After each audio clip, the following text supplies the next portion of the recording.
অনেকে আমাকে রিকোয়েস্ট করেছিলে যে এই রুটিগুলো কি করে বানাতে হয়। তো এই রুটিগুলো হচ্ছে গিয়ে আটার গোলা রুটি, একদম এরকম টাইট করে মাখতে হবে। আর সেই আটাগুলো কড়াই যখন তেতে যাবে তখন আস্তে আস্তে ঘোরাতে হবে, তখন কিন্তু খুব একটা হিটও দেওয়া যাবে না।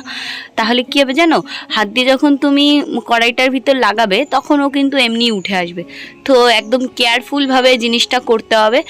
তো এই রুটিগুলো খেতে হয় কখন জানো, পাশে কেউ বসে থাকবে আর তুমি গরম গরম বানিয়ে দেবে, তখন কিন্তু একদম মসমসে করকরে থাকে, দারুণ লাগে খেতে। তো অনেক দিন পরে এই যে এই রুটিগুলো বানাচ্ছি রাত্রেবেলা, আর আজকে রান্না করতে ইচ্ছা করছে না। আজকে একটা ব্লগ শেষ করলাম, তারপরে ভাবলাম যে এই রুটিগুলো বানাই। অনেকে আমাকে রিকোয়েস্ট করেছে দিদি এই রুটিগুলো একটু বানানো দেখাও। তো এই যে দেখো সমস্ত রুটিগুলো বানানো হয়ে গেছে, ঘরে নিয়ে যাব। তো নিয়ে এসছি এখন আর কি দুধ দিয়ে রুটি দিয়ে খাবো। আজকে আর তেমন কোনো মেনু করিনি। তো গুড মর্নিং বন্ধুরা, welcome back to my channel. কেমন আছো তোমরা সবাই? আশা করছি খুব ভালো আছো। তো সকাল সকাল ঘুম থেকে উঠে এই যে কাজ বাজ শুরু করে দিলাম। রান্না করতে হবে, বাসন মাজতে হবে। তো চলো ভিডিওটা দেখতে থাকো, আশা করছি তোমাদের অনেক বেশি ভালো লাগবে। আর প্রথমে একটা লাইক দিয়ে তোমাদের এই দিদিভাইটার পাশে থেকো। আর বড়দের প্রণাম জানাচ্ছি, ছোটদের আমার বুক ভরা ভালোবাসা। তো এই যে বাসনগুলো মাজা শুরু করে দিলাম। আর মানে এই নাইটিটা নতুন কিনেছি, তোমরা দেখেছো? কোনো দিন দেখোনি, আজকেই পরলাম আর কি। আগের দিন পরেছি, সেভাবে ব্লগে আসা হয়নি, তো তাই জন্য বলতেও তোমাদের ঠিক পারিনি। যাই হোক, আজকে রোদটা কিন্তু ভালোই আছে সকাল থেকে, কিন্তু এই যে বর্ষাকাল পড়েছে তো কখন রোদ আসবে আর কখন বৃষ্টি হবে ঠিক নেই। তো দুধটা আনতে দেবো, আমি তো বাসন মাজতে বসেছি, ঘোষও চলে এসে। তো এই যে এই বাবুটাকে বললাম যা বাবা একটু নিয়ে আয় দুধটা আমার। নমস্কার বন্ধুরা, কেমন আছো তোমরা সবাই? আশা করছি খুব ভালো আছো, আর আমি অনেক ভালো আছি। তো আজকে ভেবেছিলাম সকালবেলা রান্নাবান্না করবো না, কিন্তু দেখলাম যে সকালবেলাই করি। তো এই যে দেখো সমস্ত সবজি নিয়ে বসে পড়েছি। এখানে কেটেছি পেঁপে, এই যে পেঁপে কুচি করে কেটেছি, পেঁপে ভাজবো। আর এই যে পেঁয়াজ রসুন আদা সমস্ত ছাড়িয়ে নিয়েছি, আলু কেটেছি, আর দুধটা বসিয়ে দিয়েছি, ভাতটাও বসিয়ে দিয়েছি। এখন বাজে 8:30। তো আমি রান্নাবান্না শুরু করে দিচ্ছি। মেয়েটার শরীরটা মোটামুটি আজকে ভালো আছে, প্রাইভেট পড়ছে, পড়াতে এসেছিল। তো ওইদিকে হাঁসও ছেড়ে দিয়েছি। আর আমি ভেবেছি কি, ঘরের ভিতর তো ভাত খাওয়া খুবই সমস্যা হয়ে যায়। তো তোমাদের দাদাভাইকে এইমাত্র বললাম যে একটুখানি যাও ছাদের পরে, যে আমাদের স্ট্যান্ড ফ্যানটা আছে ওই ফ্যানটা একটু নামিয়ে এখানে দিয়ে যাও, কারণ মশা কামড়াচ্ছে। আর দেখো এই ডিমের ট্রে লাগালে পরে ভীষণ পরিমাণে শ্বাসের সমস্যা হচ্ছে, তাই জন্য আমি ওকে ওই বললাম। তো চলো বন্ধুরা, আজকে ব্লগটা দেখতে থাকো, আশা করছি তোমাদের অনেক বেশি ভালো লাগবে, সঙ্গে থাকো। তো চলো কাজকর্ম করি। আমি আবার এই শিলপাটায় মশলাও করবো।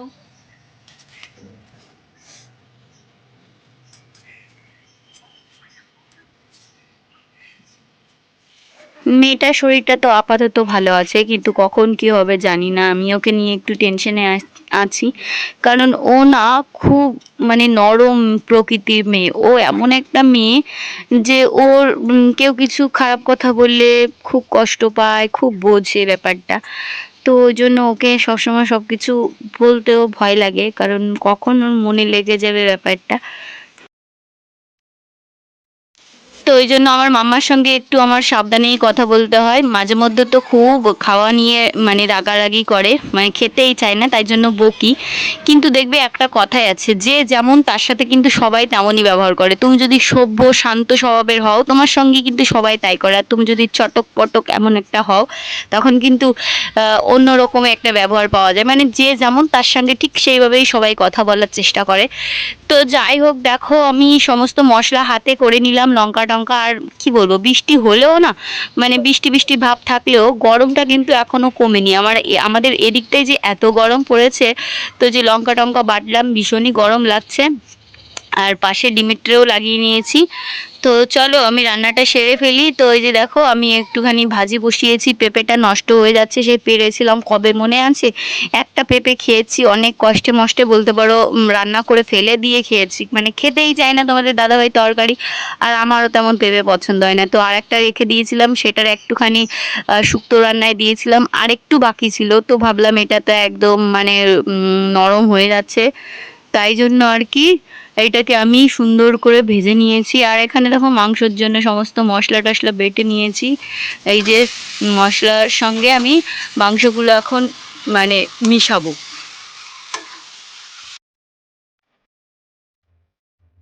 তো অনেক দিনই হলো, মানে এক সপ্তাহ হয়নি মাংস খেয়েছি দেশি মুরগির। তো আজকে মনে হলো যে আগের দিন একটুখানি তরকারি খেলাম, আজকে একটু মশলা দিয়ে ঝাল ঝাল করে মাংস রান্না করি। একদম ভীষণ লঙ্কা দিয়েছি, কাঁচা লঙ্কা দিয়েছি, শুকনো লঙ্কা দিয়েছি অনেকটা।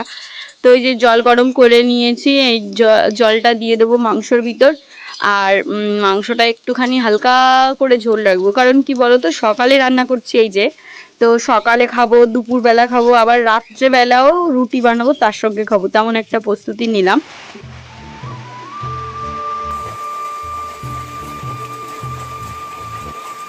তো বন্ধুরা, রান্না করতে করতে বৃষ্টি শুরু হয়ে গেল।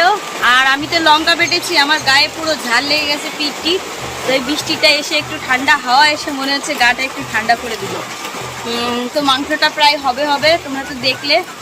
আমরা আজকে আর ওই ঘরে নিয়ে যাব না, দেখেছো তো এখান দিয়ে নিতে গেলে অনেকটা টাইম লাগবে রাস্তা দিয়ে, আরও বৃষ্টি হচ্ছে। ওদেরকে ফোন করে ডাকবো, আর এখানে ফ্যানটা নিয়ে আসা হয়েছে, তাহলে আর সমস্যা হবে না খাওয়া দাওয়ায়। আর এই যে এই নাইটিটা আমি কিনেছিলাম, পরা হয়নি, কারণ কি সোম আর শুক্রবারের দিন নতুন জিনিস পরতে হয় না, তো সেই দিন ছিল সোমবার। তো এই করতে করতে আজকে সেই কালকে মঙ্গলবার ছিল, মঙ্গলবারের দিন বুধবারের দিনই পরেছি। তো চলো, নাইটিটা কেমন লাগছে অবশ্যই কমেন্ট করে জানিও। আমার তো খুবই ভালো লাগছে। আমি এরকম কালারের নাইটি অনেকদিন পরি না, কারণ ওই লাল হলুদ পরতে পরতে আর ভালোও লাগে না। দেখো গরম মশলাটা বেটে এনেছি, আর মাংসটা এই যে ফুটছে, আর একটু হলে আমি নামিয়ে দেবো। লেবু আর পেঁয়াজ কেটে রেখেছি, ডেকে ধরে নিয়ে আসলাম। ওই দেখো এখন ভাত খাবো, ফ্যানটা চালিয়ে। সকালবেলা কি রান্না করলে আজকে? চিকেন সঙ্গে পেঁপে ভাজা। সকাল 9:30টার ভিতর চিকেন টিকেন রান্না করে একদম কমপ্লিট। তাই সকাল সকাল তুমি তো এক কাজ নিয়ে বসে থাকো, আর আমি তো দেখো হাজার কাজ করি। রান্না করলাম, বাসন মাজলাম, দুধ আনলাম, বাজার করলাম, মাংস আনলাম, কত কাজ আমার। কত কিছু করলাম বাবা। চিকেনের ঝোলটা একদম এই এক চিকেন বুঝলে সারাদিন চলবে, সকালে চলবে, দুপুরবেলা চলবে, রাত্রেবেলাও। 3 বেলার রান্না করে রেখে দিয়েছি। কেমন হয়েছে তাই বলো? বসে পড়ো সোনা বাবারা, বসে পড়ো। ওদেরকে ডেকে নিয়ে এসে এখন বসালাম খেতে। আজকে আর একটু ঝামেলা থেকে মুক্তি পেয়েছি, কি বলো তো, আজকে টেনে টেনে আর ওই ঘরে নিতে হয়নি, ওই জন্য একটু ভালো লাগছে। যে দেখো লাল লাল একদম মুরগির ঝোল রান্না হয়ে গেছে। তো মেয়েটাকে একটু বেছে বেছে দিতে হচ্ছে, কারণ ও তো আবার সব কিছু খেতে পারে না, যাই জন্য তার জন্যই। তো এই যে তোমাদের দাদাভাইকেও খেতে মানে বলেছি কেমন হয়েছে। হ্যাঁ কেমন হয়েছে গো মাংস? স্পাইসি হয়েছে। দেখো বন্ধুরা, মাখিয়ে নিলাম মাংস সকাল সকাল। এবার কি আয় 2 পিস মাংস নিয়ে যা। কেন? ঘরে এসে দেখো আমাদের ঘরের এখানে সমস্ত যে কাপড় চোপড় পেতে দিয়েছে, কারণ এগুলো প্লাস্টার হয়েছে, তো তাই এখন ঘরে গিয়ে একটু শোবো। ভিজে ভিজে ভিজে কাঁথা বালিশ, তারপরে জল পেচ পেচ করছে।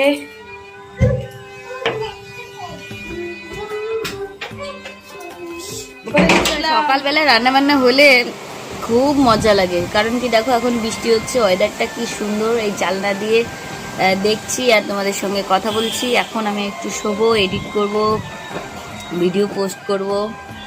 তো আমি একটু শুয়ে রেস্ট নিই। সেই সকালে ঘুম থেকে ওঠার পর থেকে সে কাজ বাজ করেই যাচ্ছে। তো এই দেখো তোমাদের দাদাভাই একটা ড্রাগন ফল ছুলে একদম কলার মতো খাওয়া শুরু করেছে। তো একটা বোন আমাকে মানে বৌদি বলে বলেছে যে বৌদি তোমাদের বাড়ি গেলে এই ড্রাগন ফল দেবে? অবশ্যই দেবো, তুমি চলে আসো, অবশ্যই দেবো, কেন দেবো না, এরকম কোনো কথা হয়? আর আমি এই ফলের থেকে প্রায় 25টা ফল আমাদের গ্রামে আশেপাশে সবার বাড়ি বিলিয়েছি। এই ফলগুলো না একটার ওয়েটই 2 থেকে 250-300 গ্রাম হয়, মানে একটা ফলের দামই প্রায় ওই 60 টাকা দেখো মতো হয়ে বন্ধুরা, যায়। মানে ঘরেই শুয়েছিলাম আর তোমাদের দাদাভাই যে জামা কাপড় কাচ্ছে। আর কি পরিমাণে বৃষ্টি হচ্ছে আজকের, ওয়েদারটা একদম ভিজা ভিজা, কোথায় যে জামা কাপড় মেলবো তার ঠিক নেই। চলো দেখাই। এই দেখো জামা কাপড়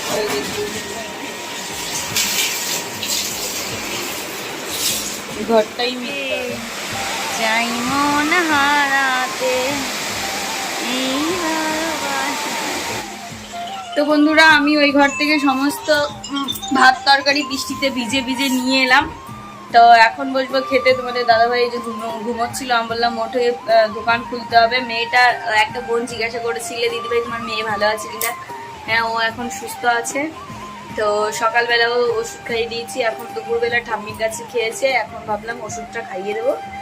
আর এই দেখো সব কিছু ধরে টরে নিয়ে আসছি, এখানে আছে চিকেন দেখো। চলো আগে খেয়ে নিই, তারপরে তোমাদের দেখাচ্ছি একটা জিনিস দেখাবো। তো টাইটেল আর থাম্বনেল দেখে তো বুঝছেই বন্ধুরা। তো আমি খাওয়া দাওয়ার পরে তোমাদের যেই জিনিসটা বলেছিলাম দেখাবো, তো সেই জিনিসটা দেখানোর জন্য চলে এসেছি। দেখো আমার এখন বাজে হচ্ছে 4টে। তো খাওয়া দাওয়া হয়ে গেছে, একটু কাকিমাদের বাড়ি গেছিলাম, কাকিমাদের বাড়ি থেকে ফিরে এখন বসলাম। তো এই আলমারিটা খুলতে গিয়ে দেখে কি টিকটিকির ডিম পাড়িয়েছে। কি অবস্থা, কি করে পাড়ালো, এটা তো আটকানো থাকে কি করে জানি না। তো হ্যাঁ বন্ধুরা, আজকে আমার একটা স্পেশাল দুটো দিনের জিনিস দেখাবো। তোমরা হয়তো গেস করেই ফেলেছো কি দেখাতে চলেছি। তো দেখাবো হচ্ছে আমার বিয়ের বেনারসি আর বৌভাতের বেনারসি। তো চলো দেখে নাও। তো এটা আমি কোনোদিন শেয়ার করিনি। তো আঁচলটা একটু দেখে দিই। হ্যাঁ, আর মাঝখানটা দেখো এরকম হচ্ছে কাজ করা, আর আঁচলটাও সেম ওরকম যেমনটা বললাম। খুব একটা প্রিয় জিনিস এটা, আমার ভীষণই প্রিয়।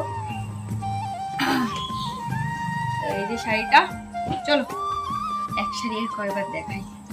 মানে এই যে ফার্স্ট টাইম দেখাচ্ছি, এর আগে আমার কোনো ভিডিওতে এই শাড়ির সম্বন্ধে বলাও নেই, দেখিয়ে দিলাম, পরে মিস করবো।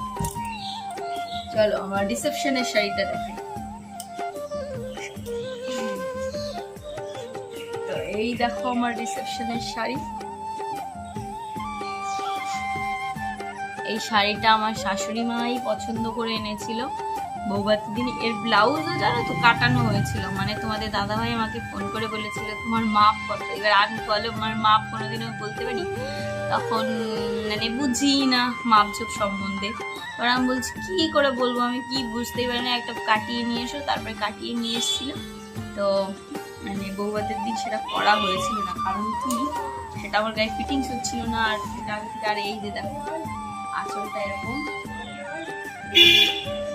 এই যে এরকম, আর একটু আঁচলের আগ মুহূর্তে এরকম একটা ডিজাইন, আবার তার ভিতরের দিকে আবার একটু বড় বড় কাজ। এই দেখবে বেনারসি ডিজাইনগুলো না একটু ছোট ছোট কাজ হলেই ভালো লাগে, বেশি বড় বড় ডিজাইন হলে না বেনারসি শাড়ি টাইপের ভালো লাগে না।